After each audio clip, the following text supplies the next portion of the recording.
Vote Neil, Dad. I'm sorry to disappoint everyone that I'm not Neil Gray. I realized I sent out an email to the family recently about looking for jobs out in Salt Lake, and so many people were like, "Oh, that was you." And I was like, "Oh, thank you, Grandpa." So, yes, it is Neil the younger, Neil the more handsome, Neil the tall. He is taller than you, Dad. Yes, I know. So am I. Yes, that would be great. Okay. I can take.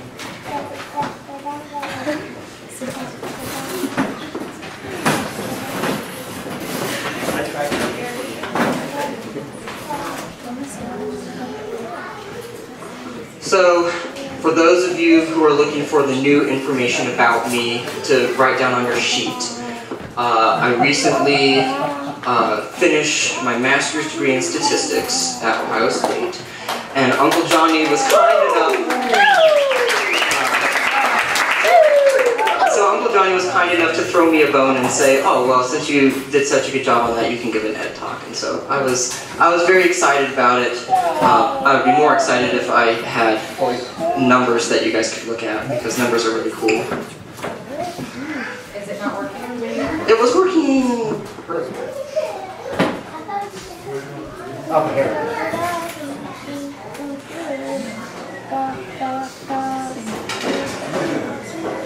Well, thanks for Mormonizing the tile on the top there, Neil.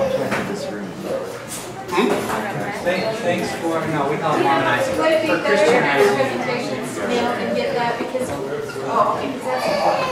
What's important? It's important to have that. It'll be out, it'll be stated there. Hey, there it is. Alright, so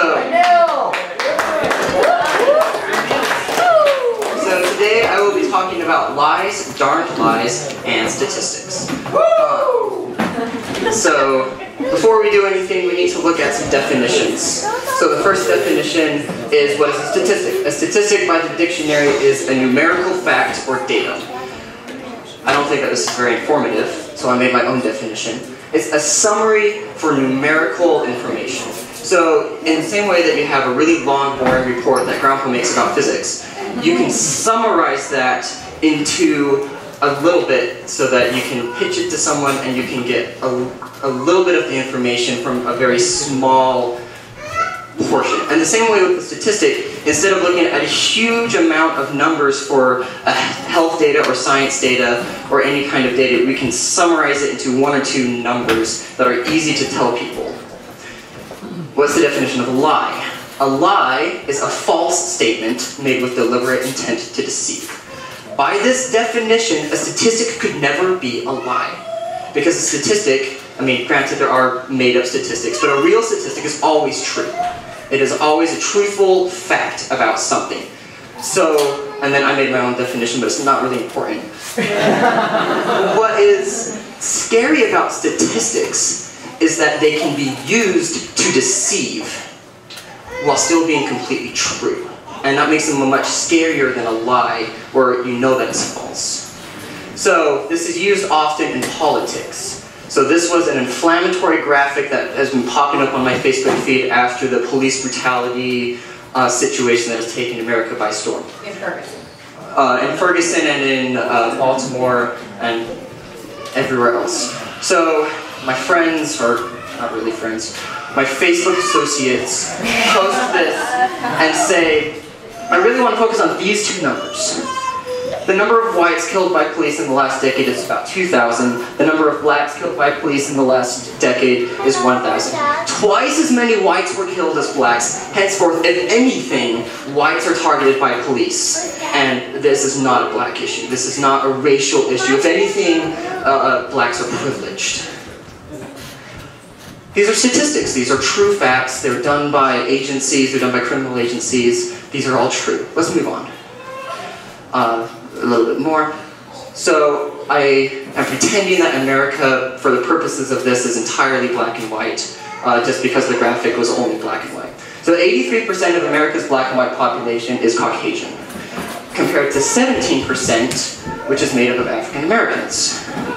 If we look at the numbers associated with the graphic I just displayed, Caucasians account for 66% of police killings. African Americans account for 34%. If there was no bias, if everything was completely equal, Caucasians would account for 83% of police killings, and African American would account for 17% of police killings.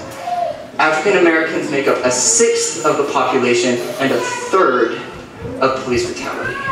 So what statistic is more important? What statistic are we going to look at and determine, this is the one I need to look at, this is the one that gives me the most information? Well, it depends. What are you trying to convince people to believe? So, you can also look at businesses. This is Simpson's paradox. And this is one that's actually not Simpson's paradox, but the next slide is.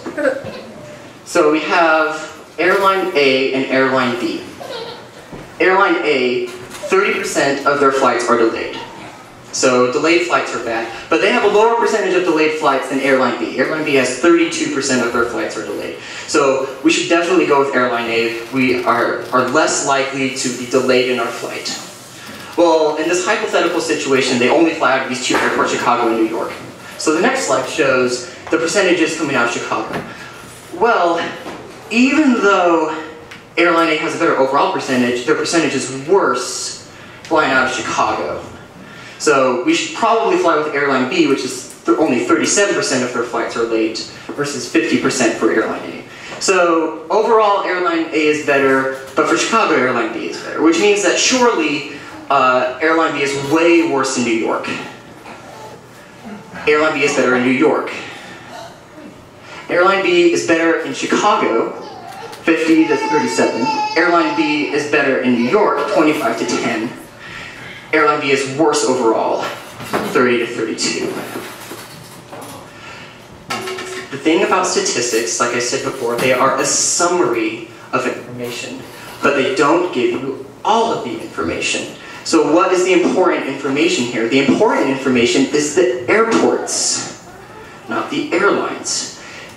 In my hypothetical situation, Chicago as an airport is vastly delayed. All these delays happen in Chicago no matter what airline you fly with. Airline B has 800 flights flying out of Chicago. Airline A only has 200 flights flying out of Chicago. So Airline B is subject to this bad airport where all of their flights are delayed, even though they do better than Airline A.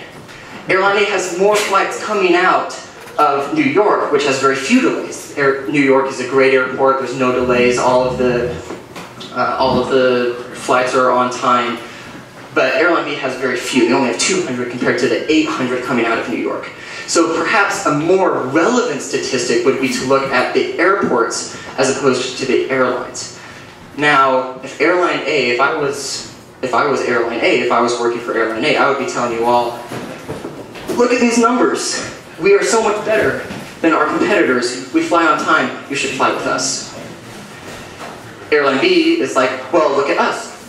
Per flight, per airport, we are better. You should fly with us. So again, what statistics are important? What statistics are we looking at? And which ones actually tell us the information that we need to know? So to kind of wrap things up, statistics are super, super useful. I'm not trying to tell you all every time you see a number you should like cringe in fear and say someone is trying to fool me. What they are is they are a summary. They're an easy way to tell someone information about something and we can learn something from it.